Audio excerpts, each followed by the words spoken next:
스루프타임즈 2022년 10월 25일자 뉴스를 진행하도록 하겠습니다. 기업 및 국가의 이익과 생존이 우선순위다 하는 것을 주제로 하고 있고요. 합리적 의사결정이라고 하면 기업이든 국가든 생존 가능 여부에 따라서 판단해야 된다는 것으로 믿습니다. 하단에 나와 있는 내용 참조해 주시고요. 내용이 좋았다고 생각하시면 구독, 좋아요 꼭 부탁드리겠습니다. 그리고 1.5배속을 보시기 바랍니다. 일반론적인 얘기인데요. 이런 표현을 해봤습니다. 개인의 삶이나 국가의 삶이나 과거의 실수를 되풀이해서는 안 된다. 과거의 실패로부터 배우는 것이 지혜다. 이렇게 이제 일반론을 말씀드리면은 또 적게 풀어서는 부패한 권력이 힘을 얻는다면 공포와 다를 바가 없다. 과거를 바로잡지는 못해도 되풀이해서는 안 되지. 이게 어떤 영화에 나온 이 대사를 제가 가져온 거거든요. 이거는 어떤 분이 철학자, 칼 포퍼의 철학자가 한 말을 조금 제가 패러디해서 사용한 말이고요. 이것을 스루프트웨게 편집증 환자인 제가 결국 스루프트웨게로 한번 풀어서 말씀을 좀 드려볼까 합니다. 원가 회계가 부패했다 라는 것까지 직선적으로 얘기하는 건 아니지만 분식회계를 계속 왜곡하게, 아니 분식회계를 유혹하게 만들기 때문에 이런 것이 권력에 힘을 얻는다면은 우리가 당하는 것은 공포와 다를 바가 없다는 것까지 아주 극단적인 비유 같은 표현인 거겠죠. 그러면 일반적으로 이제 생산 제조업이라는 게 원재료를 투입을 해가지고 이 WIP, Work in Process 제공인데 생산 공정을 통해 가지고 이제 제품이 만들어지는 거겠죠. 그러면은 이제 원재료는 원재료 비로 금액으로 얘기할 수 있고, 제공품은 가공비로 얘기할 수 있고, 그 다음에 이제 제품의 가치는 우리는 그냥 상식적으로 원재료비에다가 가공비를 더하면은 그게 제품의 가치다. 그거를 총 제조비용이라고 또 얘기를 하고 있습니다. 그래서 일반적으로 원가 회계는 푸시 방식으로 생산을 해낸다. 원재료비를 인부터 첫 공정에서부터 인부터 밀어내는 식으로 생산을 하는데 이 수량적인 측면을.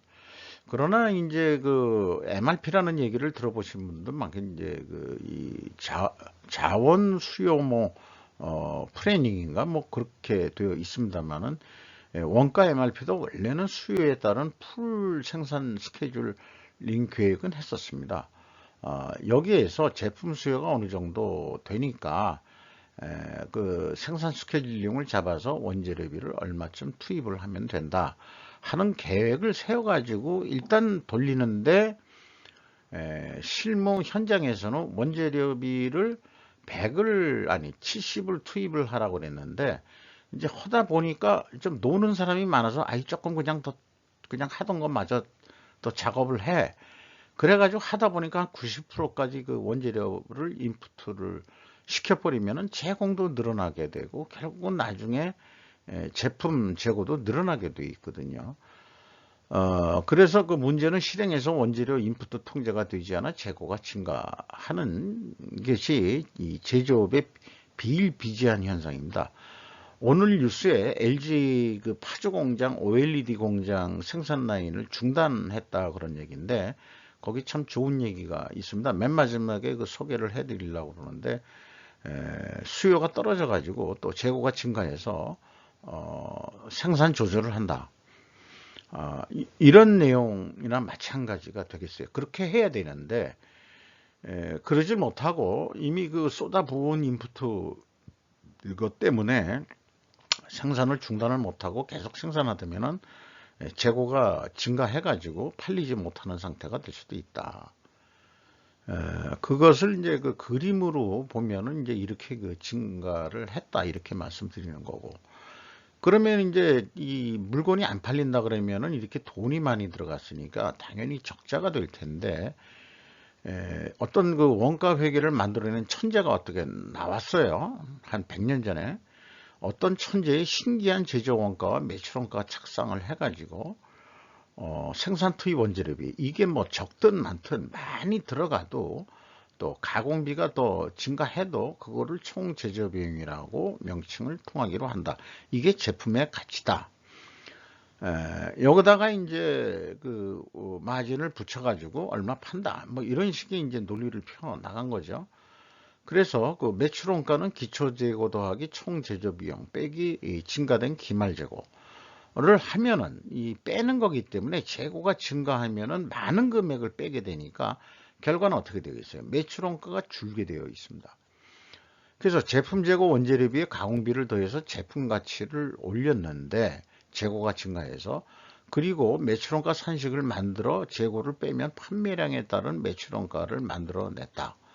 그러니까 재고가 증가하면 거꾸로 매출원가는 내려가게 그런 산식을 만들어 낸 거죠. 그게 이제 천재적인 그 당시에는 그렇게 생각이 됩니다.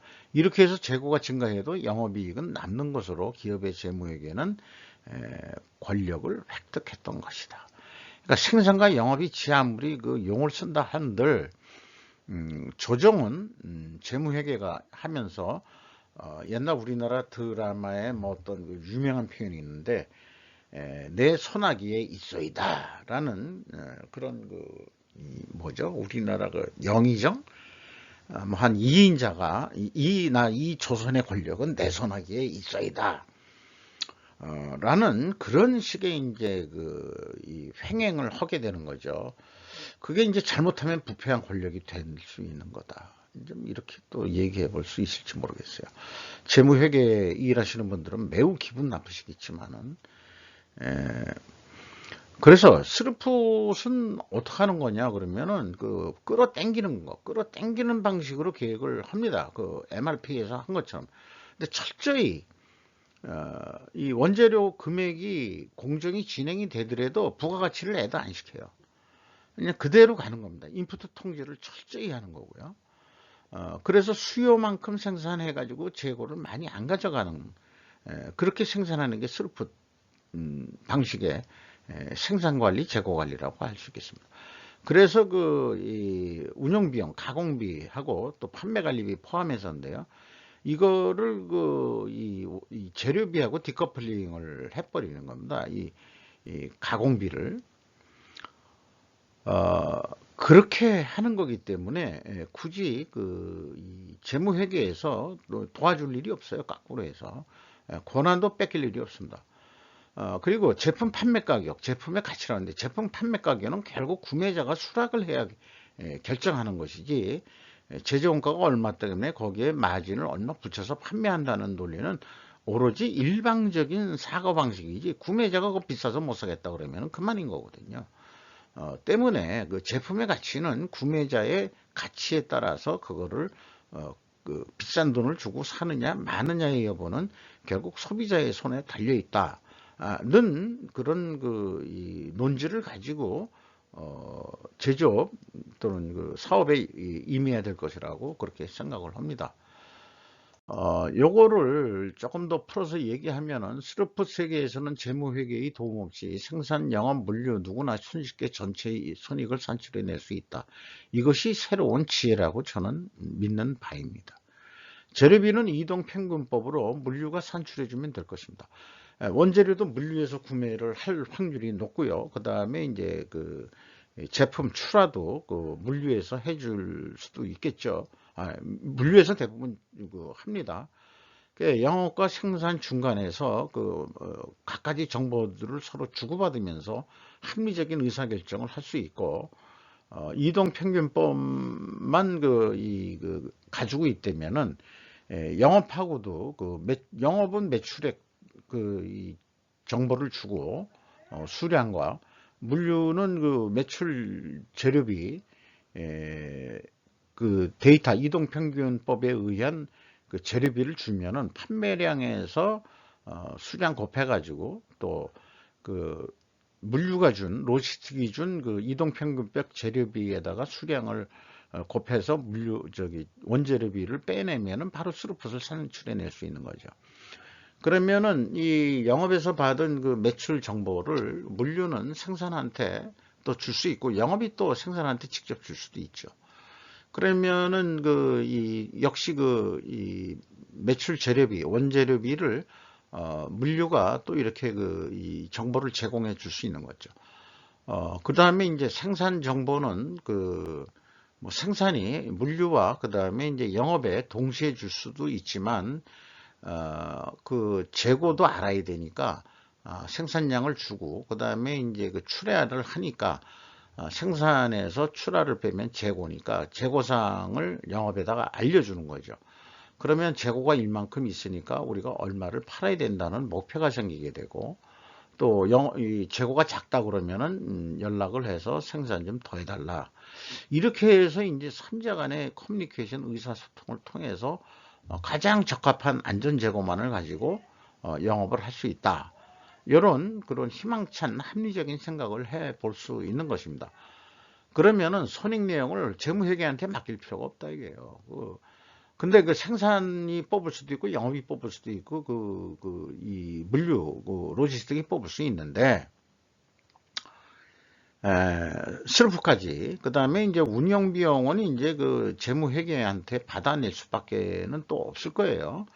재무회계가 필요 없는 데가 아니고, 월급이나 뭐 이런 거 나간 거, 그 다음에 이제 뭐 영업비용 쓴 거 다 집계해가지고 알려주는 거는 또, 요 밑에 또 이제 재무회계를 하나 넣어야 되겠습니다만, 실제 이제 손익계산을 하는 방식은 스루풋이 먼저 나와야 되니까, 제 생각에는 물류가 그 정도 역량을 가지고 손익계산서까지, 스루풋 손익계산서까지 만들어 가지고 생산과 영업의 이 경영성과까지 알려주는 그런 미래 회사가 되면 얼마나 좋겠냐. 제가 꿈꾸는 기업이에요. 제가 꿈꾼 데는 그 기업을 운영한다면 이렇게 하고 싶은 거지요.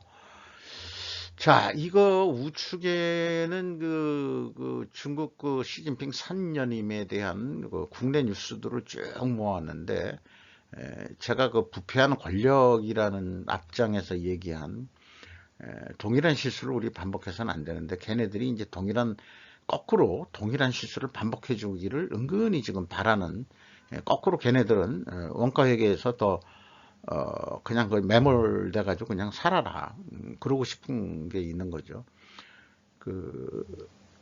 미국 증시 중국 기업 시진핑 리스크로 주식 폭락. 중국은 늘 미 상대 압박, 한국 고충 가중될 것. 뭐 한국이 뭐 힘들다 하는 영어는 이제 그만했으면 좋겠어요. 확실히 그냥 미국한테 붙어가지고 좀 당분간 힘들겠지만은, 그걸 극복해내야 되지 않겠냐, 그렇게 생각을 합니다. 중러는 미국의 대응 복잡화 계열의 북지지. 요게 이제 그 중국 산연임이 끝난 다음에 이제 나오던 뉴스들이에요. 근데 그 백악관에 대해서는 바이든이 무슨 의견을 얘기했다 그런 것도 없고, 백악관 대변인은 내부 정치에 우리는 할 말 없어.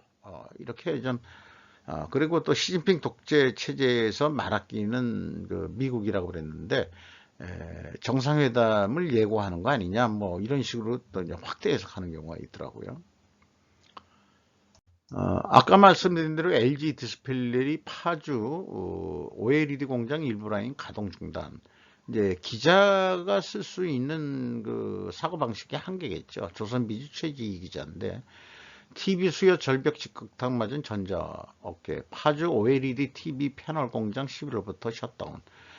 요거를 아마 이 제목으로 썼으면 조금 더 좀 전문적인 냄새가 날 텐데, 수요 위축이 돼서 재고가 증가했기 때문에 증가. 그래서 생산량 조절에 들어간다. 이렇게 이해하는 거죠. 그러니까 이게 생산량 조절한다는 게 이 마이너스 요인이 아닙니다. 거꾸로 돈을 벌기 위한 행위라고 인식을 해야 된다고 봐요. 저도 그 파주 공장을 좀 먼 발치에서 좀 본 적이 있는데, 상당히 큰 공장입니다. 이 LG 그 파주 공장이 아주 큰 공장이더라고요. 연일 일요일날 끝났죠. 그 중국 20차 그 중앙당 대회가 공산당 대회가 중국의 강자가 여기에 머물 것이다. 그리고 보기보다 약하다. 참 서정적인 제목을 썼네요. 폴리티코 펠림 키네라는 기자인데 뭐 굵은 글씨가 이제 핵심적인 건 한계 없는 협력 관계를 포기하지 않는다. 러시아하고는. 그 다음에 그 강력한 개입주의 접근에 기울어져 있어 성장을 더욱 방해할 수 있다. 그리고 이제 그 대기업들이 텐센트나 알리바바 같은 데가 공동 번영 이니시어티브에 수십억 달러를 기부함에 따라 이 부분의 성장이 저해되었다. 그래서 이 중국 시진핑이가 3기를 하면서 그 뭔가 강세 전망이 있는데 중국의 경제 침체와 시 부주석이 이를 고칠 능력이 없거나 주저하는 등 중대한 약점을 간과하고 있다. 이런 식으로 뭐 약간 돌려서 얘기하는 것 같아요.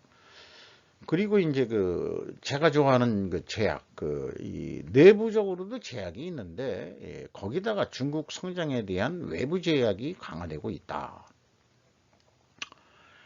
자, 외부 제약이라는 게 이제 미국의 압력, 또 물론 그 유럽의 EU의 그 압력, 뭐 이런 것이 다 들어간다고 할 수 있겠습니다.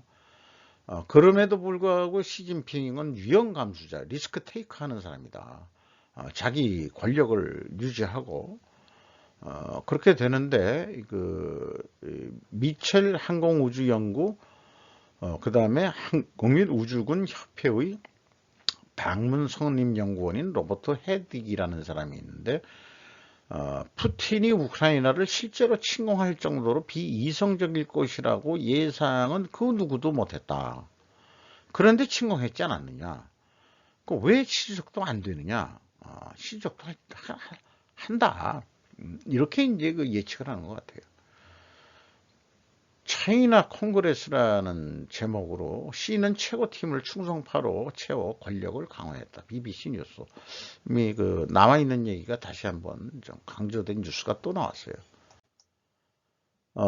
시진핑 3기 들어 중국과의 긴장 국면, 조 맥도날드, AP 기자인데, 상당히 분류를 정치, 경제, 기술, 안보, 외교, 그 다음에 코비드19 기후로 분류를 해서 뭐 어떻게 한다 어떻게 시진핑이가 할 것이다 뭐 어쩌고 저쩌고 이제 쭉 설명을 지금 해 가고 있는데요. 안보를 뭐 단어를 26번이나 이제 뭘 말했다는 얘기고 뭐 중국 경제도 잘 될 거다 뭐 이런 식의 이제 얘기를 함으로써 중국과의 긴장이 이제 더 되고 있다. 뭐 이런 얘기를 풀어낸 기자입니다. 그래서 이렇게 이제 그냥 나눠서 얘기하는 거를 그냥 분류적인 방법이라고 하고 사실 조금 더 수준 높은 기사가 되려고 그러면은 이제 위에 그 정치, 경제, 안보를 좀 위에다 이렇게 놨을 때 기술, 기후, 코비드19는 하나의 그 변수로서 이게 어떻게 서로들 연결이 되느냐 는 거를 풀어내는 수준의 기사를 쓴다면 참 이 기자는 매우 그 수준 높은 기자라고 그렇게 얘기를 할 수 있을 것 같아요.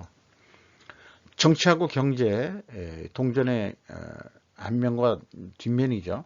안보는 이 정치하고 경제가 배경 없이는 안보는 이루어질 수가 없으니까 말만 떠드는 그 한반도 평화는 있을 수 성립이 안 되는 논리입니다. 그리고 이제 그 밑에 이제 그 변수들 최근에 이 글로벌적인 변수들이죠. 기술, 기후, 코비드19 이런 게 이제 정치 경제에 다 연결이 되는데 이제 기후하고 제가 여기 연결고리에서 하나 선을 묶은 거는 이제 기후하고 안보 쪽은 제가 선을 긋기가 조금 어렵더라고요. 나머지는 다 연결관계가 되는데 이런 식의 이 상관관계로 얘기를 하다 보면은 인과관계까지 원인과 결과까지 이렇게 예측해 볼 수 있는 것 기자를 충분히 써낼 수 있다고 생각을 합니다.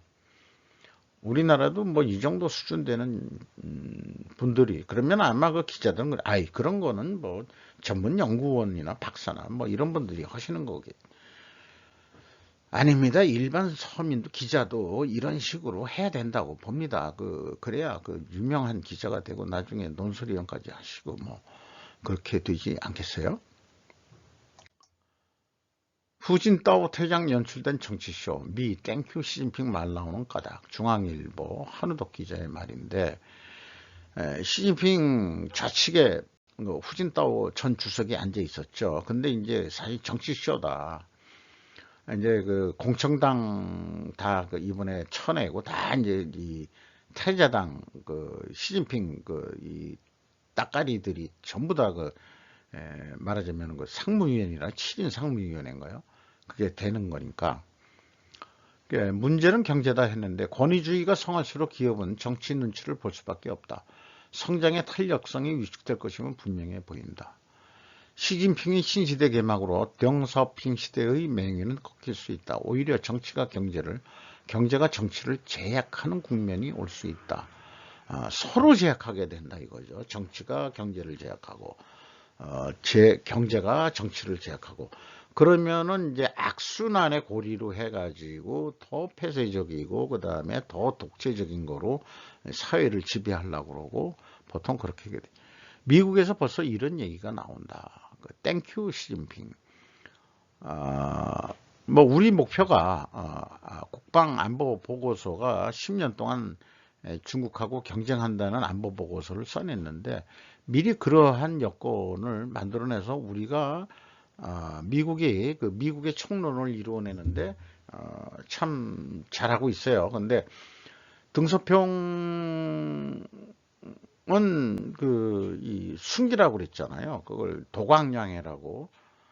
그런데 이제 시진핑이 집권하면서 이제 우리 강함을 나타내려고 하니까 미국이 이거 안 되겠네 이렇게 된 거 아니겠어요? 후진타오 전 주석의 중도파 퇴출 이후 중국 주식 매각. 이렇게 표현하고 있습니다.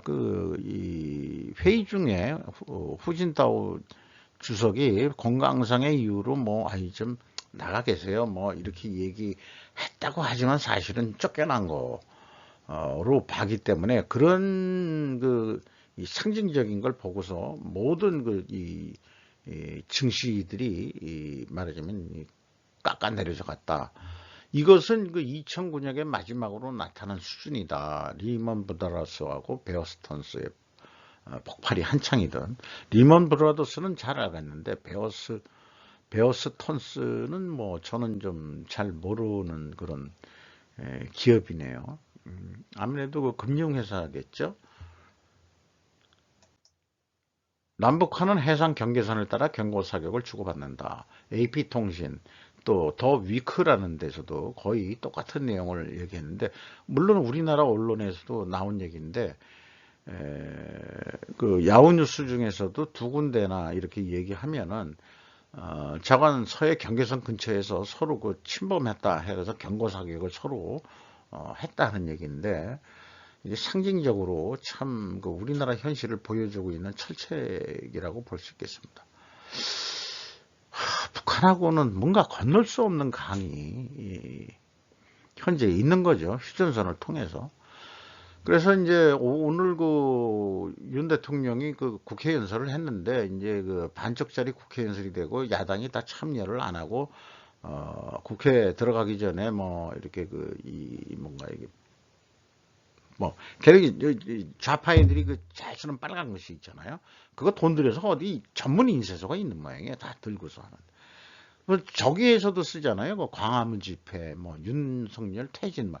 어떻게 글씨체하고 그다음에 뭐 국회의원들이 가지고 있는 글씨체하고 어떻게 천편일률적으로 똑같은 글씨체에 똑같은 용어에 이거 분명히 민주당에서 운영하는 무슨 좌빨 이 인쇄소 같은 데서 돈 주고 찍어내 가지고 막 그냥 돈이 있으니까 그 지랄들 하는 거 아닌가 이렇게 생각이 듭니다만은 건전재정 잠깐 문재인 정권 때 정치적 목소가 앞서 방만재정에 나라비 1,000조 만들었다 하는 거 공기억을 헛마입니다. 그 저기 시정연설하는데. 그리고 이제 이 민주당은 대통령 시정연설 보이콧. 그 국회 역사상 이런 경우는 없다. 뭐 이게 처음이고 아주 그 한국 그 지금 정치가 참 그 밑바닥 수준에서 그 초등학생들 그 이 싸움질하는 그 수준을 보는 것 같아가지고 초등학생들은 그렇게 안 싸우지 한 중고등의 새끼들 그 싸우는 것 같이 이제 뭐 일진 뭐 이런 애들끼리 싸우는 것 같은 뭐 그런 모양새가 돼가지고 국내 뉴스를 보면 참 혐오감이 나가지고 그렇습니다만 아까 부패한 권력은 뭐 참 무섭다는 거 한번 얘기하고 우리는 실패 속에서 배워야 된다는 거 뭐 이런 쪽으로 했을 때 이걸 우리가 지금 어떻게 그 극복해 나갈 거냐 하는 것이 과제가 되겠죠. 3분기 잠정 실적에 이제 그 SGC 이테크 건설이 나왔는데 매출이 1조 원대를 넘어섰네요. 좀 중소기업 건설로 하다가 그래도 물론 이제 이 대기업 건설, 현대건설, 대우건설, 그 다음에 GS건설 이런 데는 뭐 4, 5조 이상 뭐 더 올라가는 데입니다만은 그래도 23.1% 증가했고 그 다음에 영업비용이 조금 더 증가해서 영업이익은 좀 줄어들었다. SGC라는 또 그룹이 됐는데 이게 좀 참 견실하고 탄탄한 그런 기업인 것 같아요. SGC 에너지가 매출이 61.9% 증가했는데 영업비용은 62.1%뿐이 증가를 안 해가지고 영업이익이 59.1% 증가한 거예요. 거의 매출이 한 2조 원대. 이것도 뭐 연결이긴 합니다만은 TKT라는 데가 이제 제가 별도로 방송한 그 BH 플렉시블 그 PCB 만드는 한 데하고 거의 유사한 데 같은데 매출이 그 28.2% 증가했고 영업비용이 약간 덜 증가해서 영업이익이 53.6% 이익이 난 거 이런 게로 그 3분기 실적을 좀 얘기해 볼 수 있고요.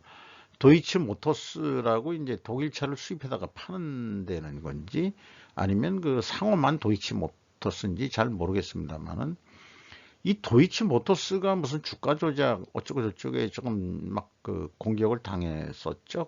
이런 건데 아직 그 실질적인 분석을 제가 여기 못 해봤습니다만은 일단 영업 잠정 실적에 나온 걸 보면은 매출이 6.9% 증가했는데 영업비용은 6.4%뿐이 증가를 안 해서 결국은 영업이익이 그래도 한 100억 원 정도는 증가를 했다.